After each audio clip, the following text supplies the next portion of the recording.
Hey guys, welcome back or welcome to Jude's Tiny House Truck Travels. Today we have a look at a freedom camping spot that is on the edge of Palmerston North.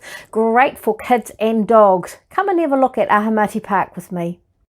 Before we get into the good stuff, just want to remind you that if you like the channel, please make sure you subscribe and turn on your notifications. Thank you. As some of you will know, I've been up in Auckland recently with Mum for an eye operation, and we were leaving from Palmerston North, which is where she lives. I have always had so much trouble in Palmerston trying to find somewhere to park up. The only freedom camping that I had found to date was right in the middle of town in public car parks, and I just feel really uncomfortable places like that. It's just not my cup of tea. I did find a lovely park over property through the NZMCA, but that was $10 a night, and I did leave my truck there over the week when I was in Auckland, and thank you so much for that. I won't mention names, but it's the Udies. But also, me being me, I'm a bit of a skinflint, and I'm on a budget, so I try not to pay for campsites if I possibly can. And it was honestly so wonderful to find this great freedom camp on the edge of Palmerston North. Come and have a look at it. It's pretty special. The community have put so much effort into it, and it's on the edge of so many things to see and do. I think you'll really enjoy it. For those of you that don't live in New Zealand, Palmerston North is in the North Island, and here is the Ahimate dog track at the very end of Maxwell's line. Down there's a dump station and the recycling centre, but this is the entrance to the freedom camping spot. Now, if you've got a smaller vehicle, that's the public toilets there, by the way, with all the beautiful birds on it. So for smaller vehicles, this is a good spot to park, and if you want some hard parking. But as you can see, the gates are locked at certain times, and it looks like it's on a timer. So that is a bit of a problem for those of you that want to sort of go in and out outside of those times. But what it does mean is that it makes for a very quiet spot overnight, and you don't get any boy races or anything like that. So that's a sports field there, and this is the road down to the other freedom camping spot, which is where I would recommend you go. Luckily, the driveway doesn't look like that anymore, thank goodness, because they graded it the day that I was leaving. So this is the spot that I ended up on. There weren't a heck of a lot of spots for a large vehicle, but there were these sort of pullover bays, and there just a normal sized motorhome will fit. But because I'm a little bit bigger, I found it a little bit hard.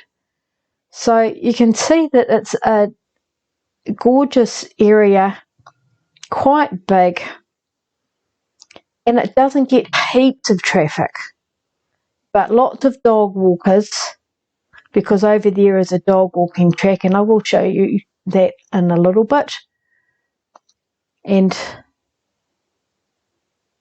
it's just been left to go a little bit wild, which is quite cool. I loved it. So this is the special area that they've made specifically for the dogs to have a run around, and it is fully self-enclosed. So it's got those special sort of enclosures that mean the dogs can't get in and out. Kids can't get in and out either. And here are just some of the little tracks and things that I found as I was wandering around having a look. This is what I mean when I say it's great for kids. Like, you come over this little hill here into this beautiful little amphitheatre where there's things to jump on and things to climb over, and they've just put the logs down in a way that's really cool and just is great for kids.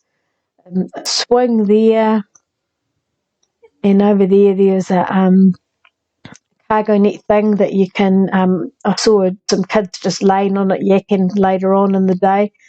But this is just one of the amazing areas that's available here, and they're just scattered all around this huge area. And if you take some of the little trails that go off, you can find some neat little spots. As I said, great for dogs. So it's got all these really neat little things everywhere.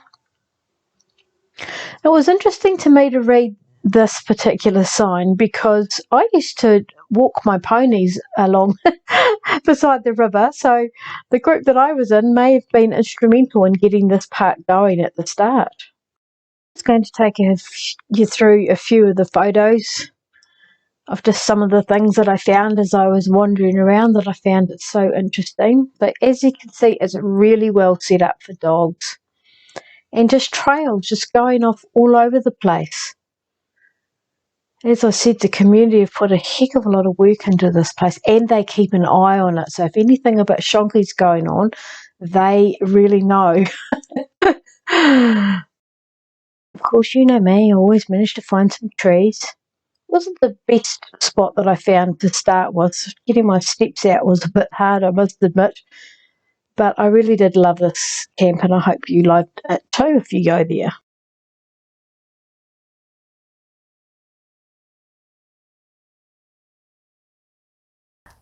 So as always happens, I get to the end of the video and I realise there were so many things that I forgot to take photos of and didn't talk about during the video. So I'll just cover them quickly now. The reason that place is so good for kids is that a lot of the things that they've set up for the dogs, the kids can use as well. But also they've got little BMX, you know, sort of hump tracks that kids can ride on, and it's just a great place for them to explore.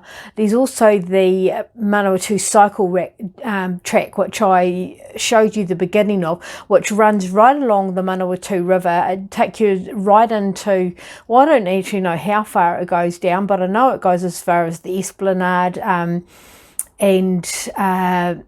it's just, they've done a really good job of that cycle track, of opening it right up, especially over COVID. They did a lot of work on the track, and it's great.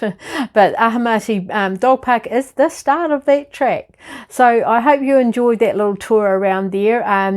Remember, if you're a big vehicle, you may have some trouble. You won't have trouble driving in and driving around, and there's a couple of spots for bigger vehicles, but it's not as easy parking as it is when you're small. If you want the toilets, you'll need to park in the first tar-sealed car park, and don't forget that those gates lock.